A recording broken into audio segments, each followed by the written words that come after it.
No one in that room realized they were about to witness a moment that would quietly fracture the future of thrash metal. Not when the studio lights flickered softly against polished floors.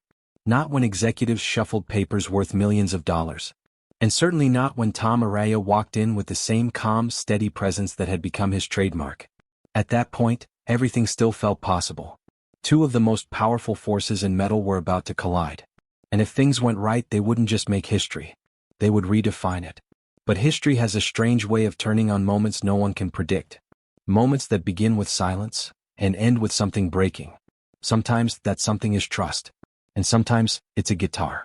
To understand why so many musicians eventually refused to work with Dave Mustaine, you have to understand the man who watched it all unfold and never forgot. Because Tom Araya wasn't just another witness. He was standing right there when everything fell apart. And what he saw changed the way he viewed Mustaine forever. By the mid-1980s, thrash metal wasn't just music. It was a revolution. In sweaty clubs across California, something violent and beautiful was being born. Faster riffs. Louder drums. Lyrics that didn't ask for permission. Bands weren't trying to fit into the industry. They were trying to burn it down and rebuild it in their own image. At the center of that storm stood Slayer. They weren't polished. They weren't safe. They weren't interested in compromise.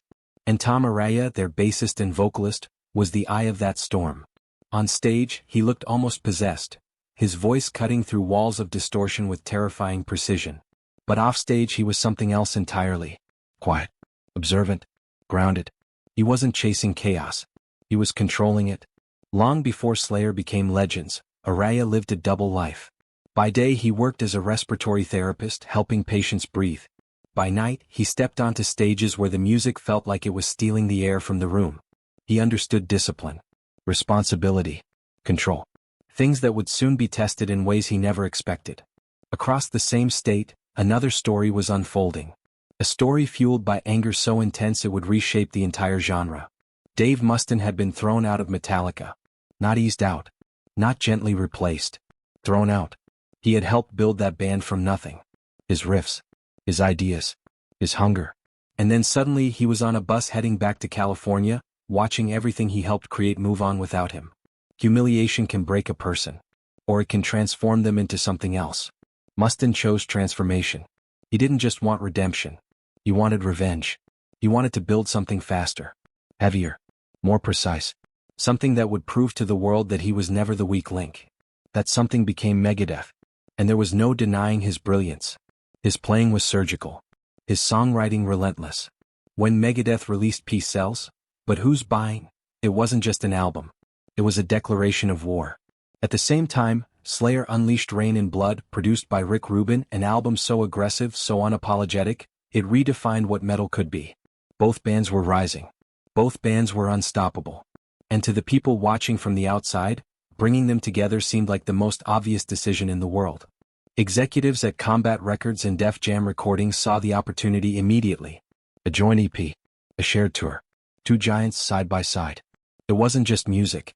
It was millions of dollars. It was history waiting to happen. All that was left was one meeting. One room.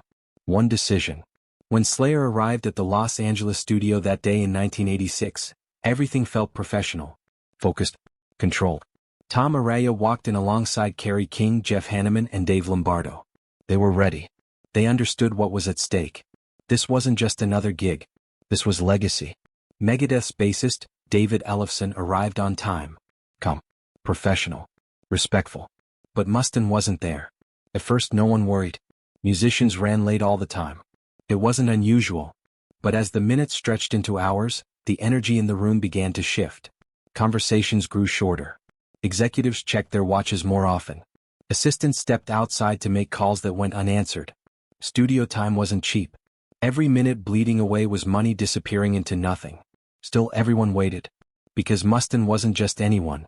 He was the key to everything. When he finally arrived, the room changed instantly. Tom Araya would later remember that moment with eerie clarity. The way the door opened. The way Mustaine stepped inside. The way the air itself seemed to tighten. He was drunk. Not subtly. Not quietly. Obviously. His movements weren't steady. His eyes weren't focused. His presence wasn't controlled. And everyone in that room knew it. At first, no one said anything. They didn't want to escalate the situation. They didn't want to jeopardize the deal. But Mustaine didn't ease into the meeting. He crashed into it. He interrupted conversations. He spoke over people. He criticized things no one had asked him to critique. Then he turned his attention to Slayer. He mocked their sound, their production, their direction. In another context, maybe it would have been dismissed as ego. Musicians clashing. Nothing unusual. But this was different. Because there was something unstable beneath it. Something unpredictable. Kerry King didn't stay silent. He fired back. Sure. Direct. Honest. The kind of honesty that cuts deeper than shouting ever could. And in that moment, something inside Mustaine snapped. Tom Araya watched it happen in real time. He saw Mustaine's eyes lock onto Kerry's guitar. A custom instrument. Carefully built. Personally meaningful. More than just wood and strings. Without hesitation, Mustaine grabbed it. For a split second, no one moved. Not because they didn't care. Because they didn't believe what they were seeing. Then he swung it. The crack echoed through the room like a gunshot. The neck shattered. The body splintered. Pieces hit the floor with soft, final thuds. And just like that, everything changed. Silence swallowed the room. No one spoke. No one moved. Tom Araya stood frozen, staring at the broken instrument on the ground.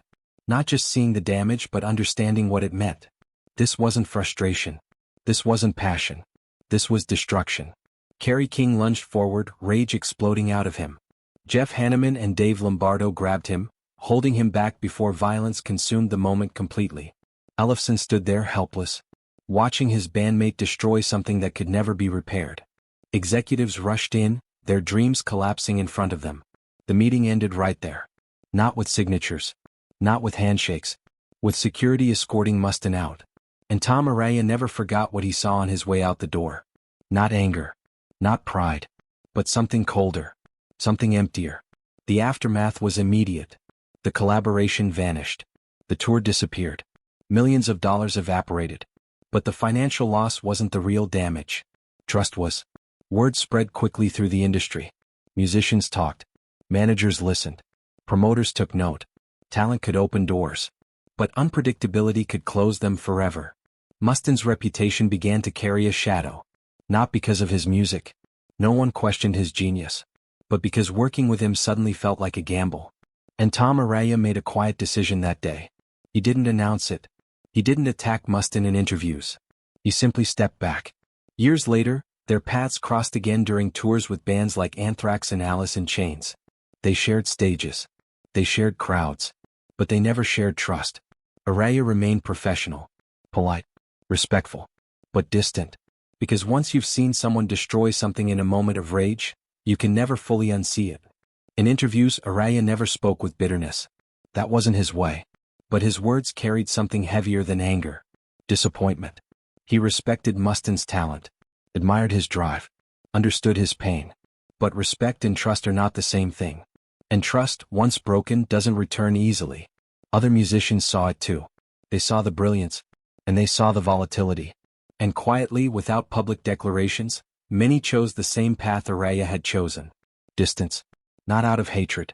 Out of self-preservation. Because music at its highest level requires more than talent. It requires reliability.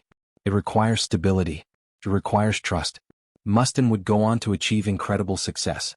Megadeth became one of the most important metal bands in history. His influence became undeniable. But moments like that day in the studio never fully disappeared. They lingered.